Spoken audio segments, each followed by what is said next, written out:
Haim Levy from Gurion University. And I'm going to talk about AI boost and demographic bust.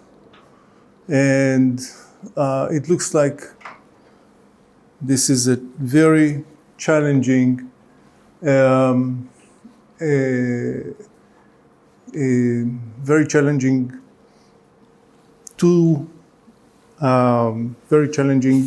dynamics in the 21st century for the global economy. These are currently, both of them are progressing, and there's no way we can stop either one of them. And the question is, what would happen when they collide, when they meet, when they merge? On one hand, we have a great demographic divergence. There is what I call and define later a global north, and there is a global south.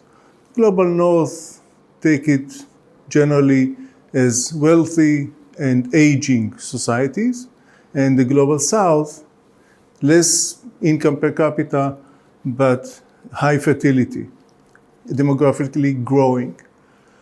And the second issue is, of course, the AI revolution that is now progressing. We see it in our smartphones. We see it in everyday life. But it is expected to reach a state of artificial general intelligence, AGI, where AGI is a state where artificial intelligence can do almost every job that a human can do. And this means that you can run machines to do human work, but the marginal cost of running an AI to do the job is a lot less than having a person do it. They don't get sick, they do not strike, they do not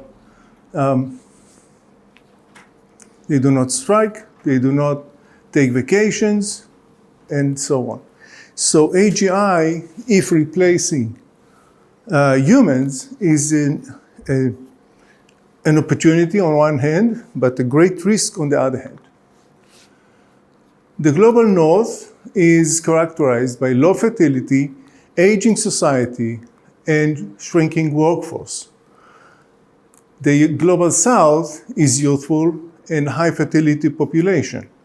So these two are diverging in a sense, in the demographic sense. And because most of the GDP in the global economy is produced in the north, the demographic pattern, the demographic trend is headwinds to those advanced economies, and therefore there is a risk of stagnation. These are a few numbers from the UN fertility rate projections. You can see that the OECD average is at 1.5 children per woman, which is much less than the 2.1 assumption that is projected or estimated to be the steady state of population. You have to have two parents bringing more than two kids so that the population remains in a fixed number after the two parents are dying. So 2.1 is a steady state, and in most of the world, and look at Korea, 0.9, expected to be 109 in 2050, 126 in 2100. These are very serious numbers. It means that the demographics is very much against the global north. AGI, on the other hand, has a massive, or proposes a massive productivity gains, and some surveys suggest that with 50% chance, it would be able to replace human labor totally by 2047. This projection, like 2047, is much earlier in recent studies as compared to a study that was done by the same group a year earlier, which was even longer than 2 years earlier. So the more we learn about AI, the shorter the horizon for AGI is estimated. And this means that there are two views. One is optimistic and the other one is pessimistic.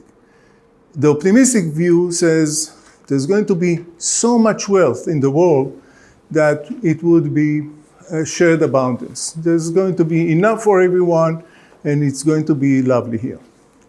The pessimistic view is extreme inequality, and that might lead to high-tech feudalism.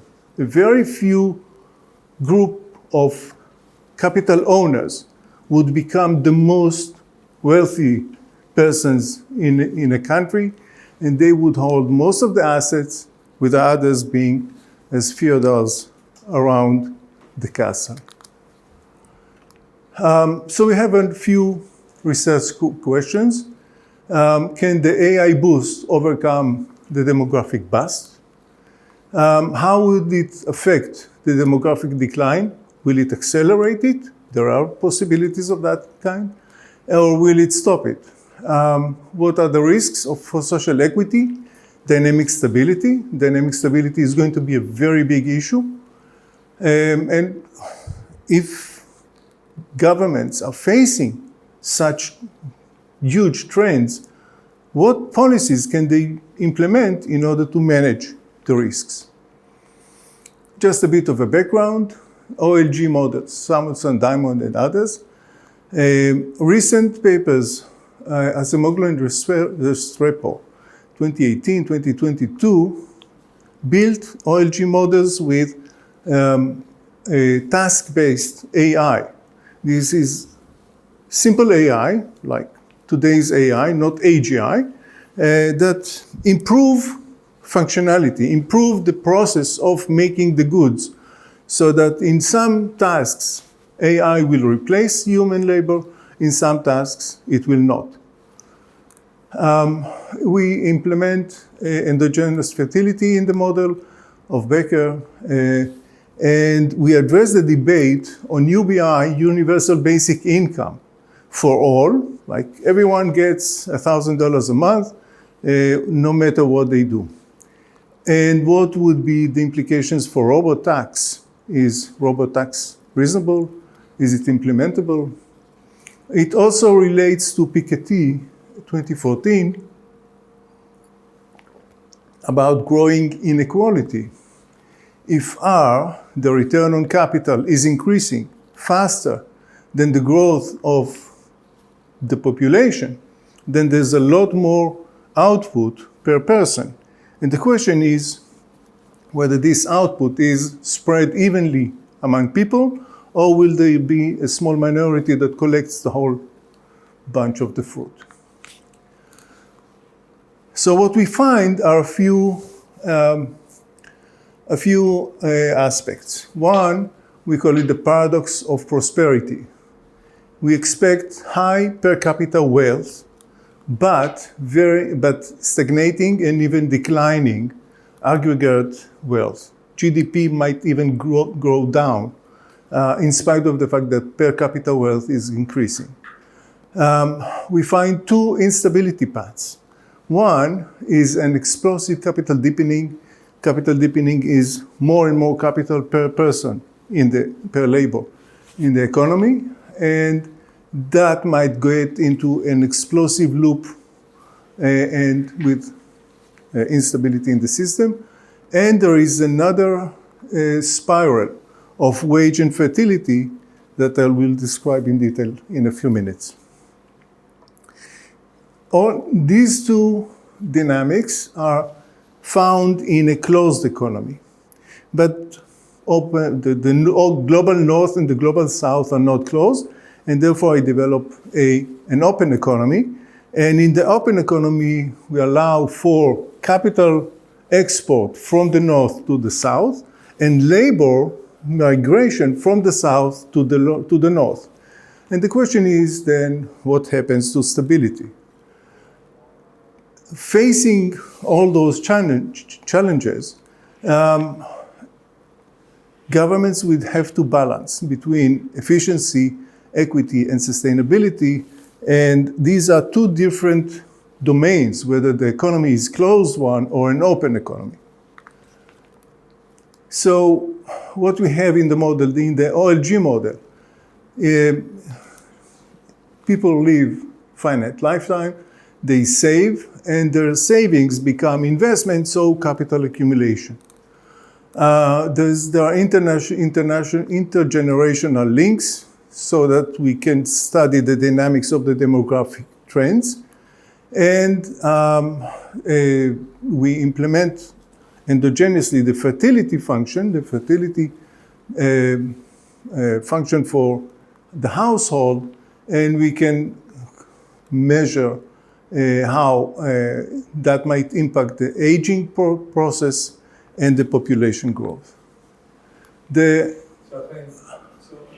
I like where this is going, taking the big picture view of the future.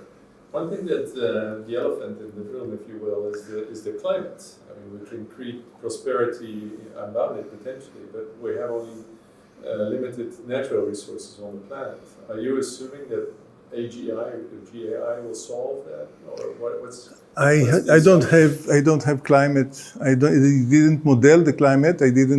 I mean, if AI can do human labor, can replace human labor, and assuming they will have enough energy, big question, no doubt.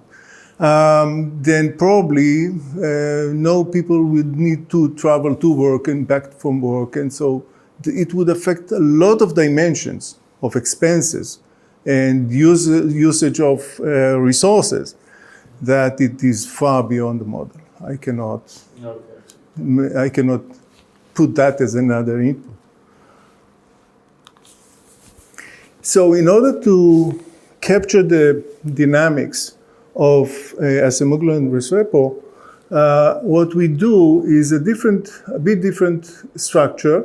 There's a cognitive composite called X, which is a combination of capital of AGI. I'll speak about the A in a minute. Capital AGI, this is the return for capital AGI capital, and this is the labor part. So labor, skilled labor, combined with AGI capital, make a product, an interim product called X. AT is a parameter of AGI productivity. If AGI productivity jumps, AT jumps, and therefore the productivity grows severely. In all the simulations that we'll see, it happens on period 20, and it will continue from there. So X then goes into a Cobb-Douglas production function together with traditional KT, traditional capital, and they produce the output Y. A central parameter is sigma AL. This is the substitution or complementarity between labor and AGI capital. Sigma AL, 1 minus rho. If it is greater than 1, they are substitutes, and this is represented in the Acemoglu and Restrepo papers as the displacement effect, which if sigma AL is greater than 1, displacement dominates.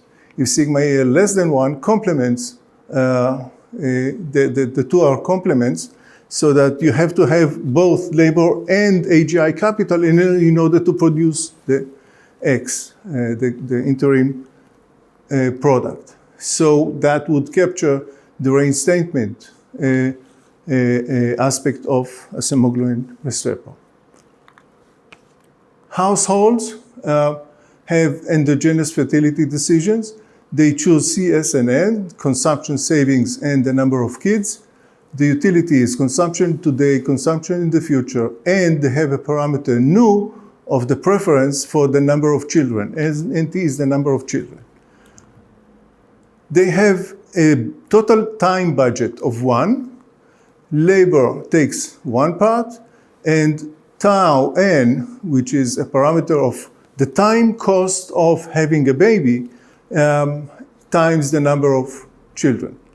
Both of them make the 100% time. This is due to Becker, 81, I think.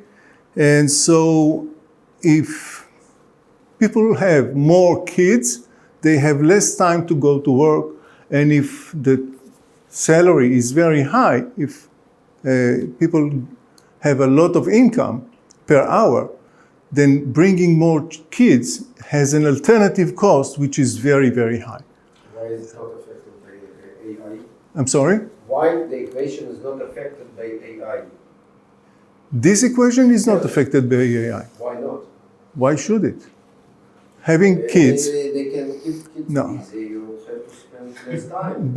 but no, but LT is the time spent at work. Yes. Time spent at work gives you salary.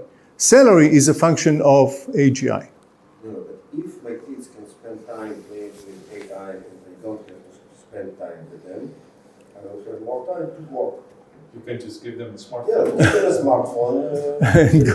But this is what happens in reality. Well, I would call it bad parenting. Okay. Not so good or bad, you're not deciding. No, I decided. If AI I decided. is so powerful, so Yeah, but it does not replace parenting, in my opinion. I mean, it's my opinion that comes in here, and I don't believe that I should put in AI as a nurse, AI as a babysitter to put in. So that would come in as a cost. There's an additional cost for having kids, which is the running cost, and that would be it's a parameter. So that feeds from demography to the global economy. There are two inherent dynamics, and here we are in the closed economy. Are you taking my time? I'm finding time? You still have 10 minutes. Very good. So, assuming we are in the global north and N, here it is exogenous, is negative. So smaller young generations inherit the wealth of the previous large generation. As a result, capital per worker is increasing just mechanically, simply by inheritance. The other one, the complementarity amplifier, if there is strong complementarity, sigma L is less than 1, wages become extremely sensitive to capital per labor because you have to have a human driver running a tractor in the field, and you cannot do that if there is no human. Even if the tractor is becoming extremely productive, you still have to have one person. So the cost of the labor, the capital return for that tractor, very sophisticated one, is dependent upon the presence of that driver. So the driver becomes very important here. The finding number one is the paradox of prosperity. Capital per worker increases, and it can increase mechanically just because of the demographic amplifier. And the output per worker is going up. The problem is that there is a shrinking labor force, and therefore aggregate GDP goes down. Because in order to produce the total output in the country, you have to have as many people.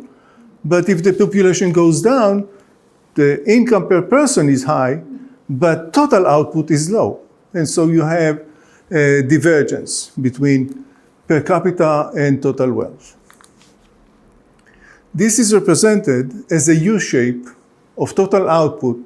Once here is the AGI shock, there is increasing productivity, and then there is a decline as long as the population decline rate is higher than the growth rate of productivity per worker.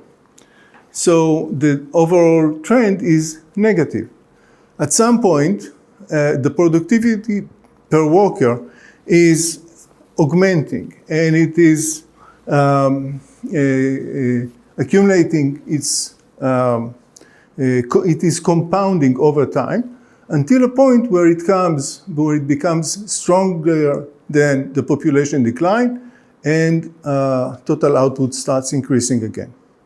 So it is a matter of the deepness of this U-curve is dependent upon the complementarity. As the more complementarity is between labor and capital, AGI capital, the less will be the shape, the smoother will be the shape of this curve.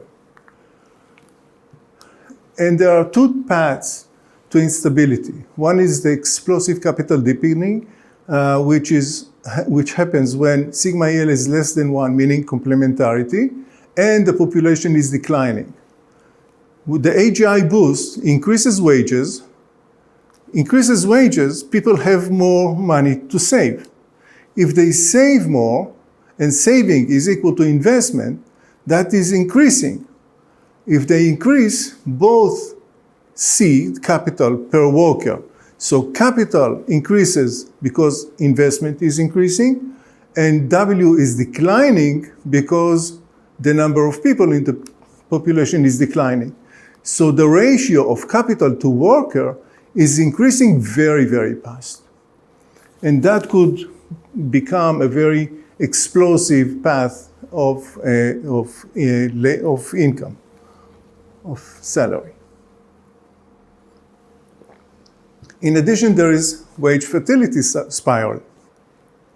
And that happens when sigma L, the complementarity substitution, is greater than 1, and the population is declining, meaning here we are in the story of substitution.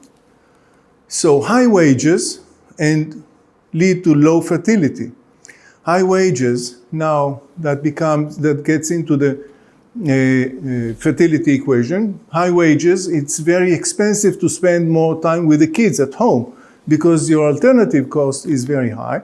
Low fertility, and therefore demographic collapse. Not only it started as a negative, now it is further accelerating in the negative. So the economy becomes too expensive to have children. And you may bring AI to bring more children to help nursing them, but I don't think it will happen. It will help much. What about fiscal policies? Governments see all that. The economists are telling them the story, and governments should act to mitigate the impact. One very highly discussed option is to tax the AGI. Taxing the AGI means we are taxing the new phenomena that changes the balance in the economy. So you tax AGI and you take the money and transfer it per capita, per person. Give it as a lump sum to households. So that makes some kind of redistribution of wealth, taken from the capital and transferring to the labor. But it creates some distortion because of the tax on AGI. An alternative to that would be UBI, Universal Basic Income. But if Universal Basic Income is financed by taxing AGI, we are the same story as the transfer. This is the same thing. But if UBI is financed by government deficit, it means that the government is issuing bonds. The savings, household savings, are now directed to government bonds and to AGI capital. Government bonds are not as productive as AGI capital, and so there is a distortion here that consumes resources from the AGI capital and transfers it to government bonds. That creates a risk for debt spiral. Debt is going up, capital per labor goes down, wages go down, fertility goes down, labor, the number of employees go down, and the total output falls, the debt and interest are rising, and the government is entering a cycle of the need to issue more and more bond debt, consuming more and more of the households' savings that would have otherwise go to AGI capital that is highly productive, but now it is becoming less and less. And so that might end up with poverty. The other discussed issue in the literature is AGI tax plus wage subsidy. The problem with UBI is that it does not provide any incentive for the household to participate in the labor market. They don't go to work. They simply receive a check every month. And so AGI tax plus wage subsidy keep them in the labor market. It creates more equity, more equality of wealth among, between labor and capital, but it is very costly and highly distorted because on one hand you tax AGI, and on the other hand you improve or support the salary. So firms prefer to abandon the technology and hire more employees, more people. More equity, but more distorted. AGI tax plus fertility subsidy, it is aimed at improving the birth rate in the country so that it would mitigate the demographic decline.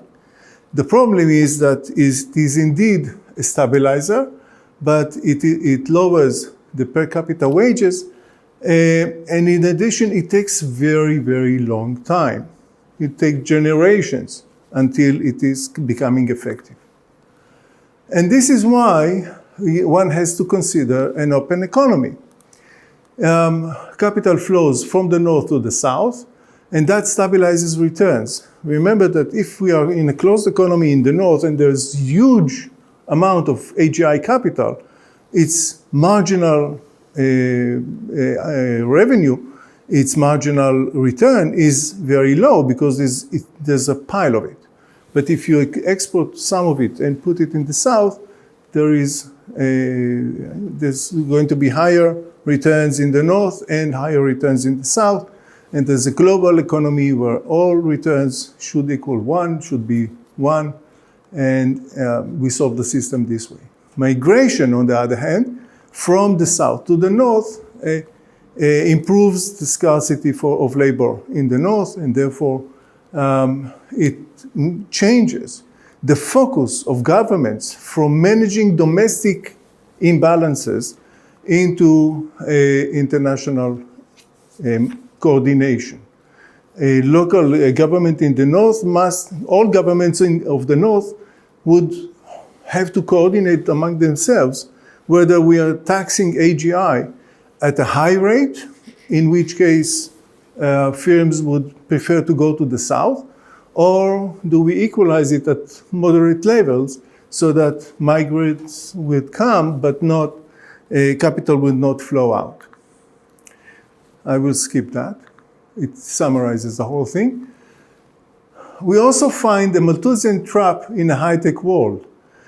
In a classic Malthusian trap, the population growth is greater than the resources growth. So the resources per person is declining. In the AGI era, there is a Malthusian trap when sigma AL, when there are substitutes. So there's if there is an extreme pro-natalist policy, like high preference for having kids, plus low costs either because the government is participating in the costs by subsidy, or because the alternative income is low, then we would have a rapid and sustained increase in the labor force, which would cause capital dilution, meaning less capital per person, and collapse productivity and collapsing total output, again, poverty. The question now is whether there is an optimal policy. In a closed economy, it would have to be, the policy would have to consider both wage subsidy and fertility subsidy, and both of them should be funded by AGI tax, not by government debt. In an open economy, there would have to be coordination of AGI tax among all countries. Strategic migration management, this is a general term for being very cautious or being very thoughtful about how migration would be managed. And there would have to be huge investment in human capital in the south and in the north, so that the better educated human capital would be able to work with the AGI capital to produce a better good. There comes a policy trilemma. Governments will not be able to maximize both economic efficiency, meaning total output, social equity, like the labor share in the economy, and providing a safety net, and fiscal sustainability, meaning a balanced budget. Balancing the whole thing is not possible. Therefore, governments will have to adapt and change policies as the time goes on. Open economies do stabilize the dynamics, but they shift the policy to the global level, meaning more coordination. And I think maybe the bottom line is that there's no silver bullet. A hybrid adaptive portfolio of government responses would have to be considered. That's all. I'm done on time. Thank you.